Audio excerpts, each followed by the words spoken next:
Okay, that was extremely close.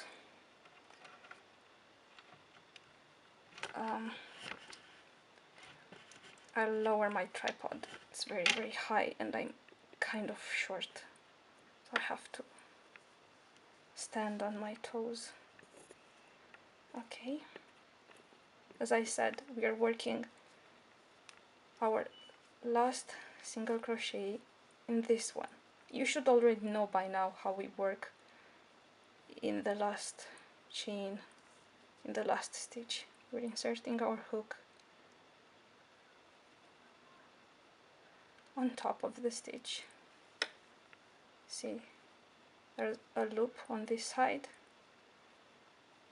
and there are 2 loops on this other side, and we're just going to work normal single crochet,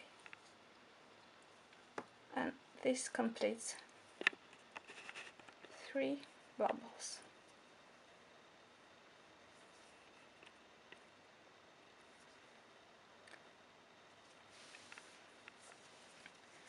So just like these right here. So as you can see, this one and that one, on the next row we are only going to work 2 bubbles, but you can see that the bubbles are worked in between the other 2, and that's because we are working from a further distance from the edge. So when we worked only 2 single crochets here, we are going to work 4 on the next one, but before that we are going to work a 3rd row, and this is a bit different because we have to work this row, what we just did on the first one, so double crochets. And how we do that, we chain 3,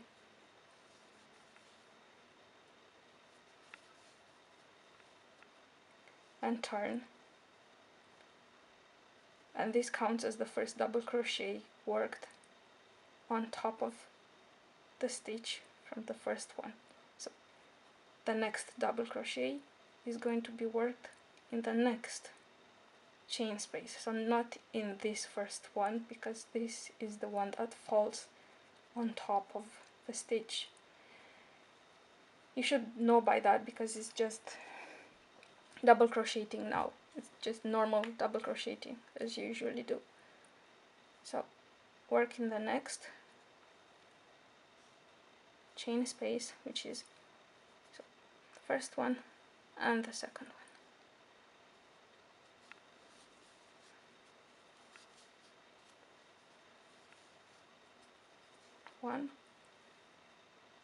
You have to work double crochet on top of each of these stitches. So even that one, that one, that one, all of them until the end. And we're going to have 12 of them, including this. So that's another one. So be careful. This is where, while I was trying to learn the stitch, I missed a couple of these double crochets, and I usually miss them right here.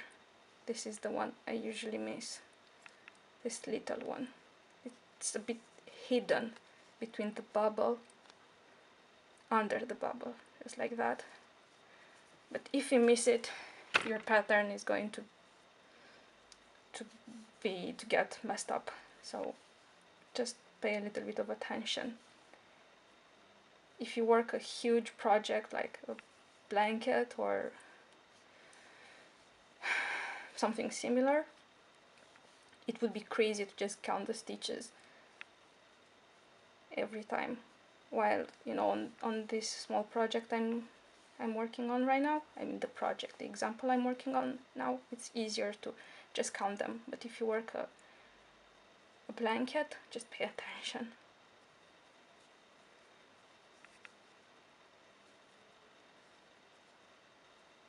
Next one.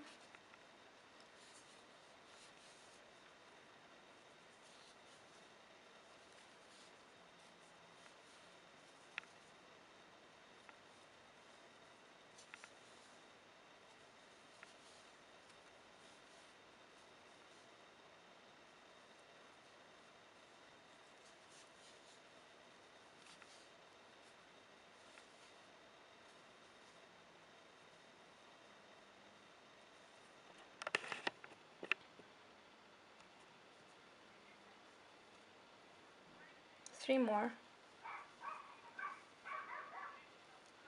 I think I miscounted my number of stitches.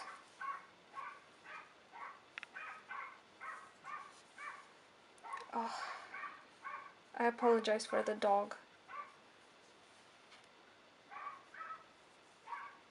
That little fella always barks, no matter what, day and night. So that is actually the third row.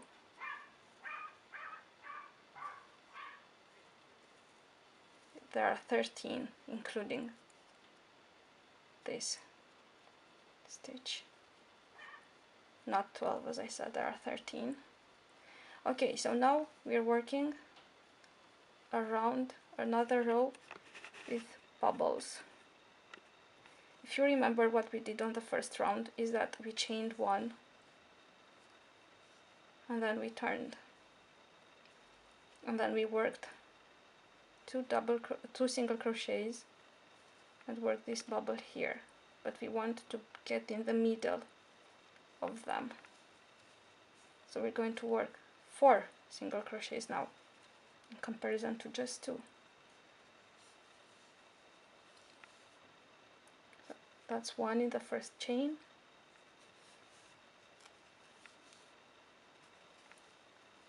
2, 3, and 4, and we're going to work a bubble in the 5th one.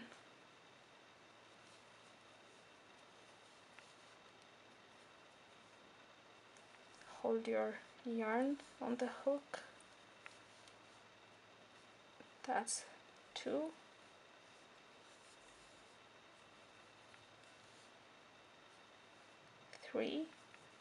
3 double crochets. That was 4. We have 5 loops, so 1 more in the same loop, and we are going to,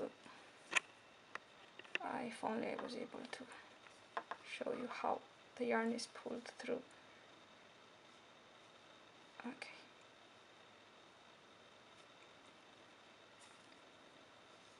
That's it. That's the bubble. Simple as that. I'm pulling my thread and then working single crochet in the next chain.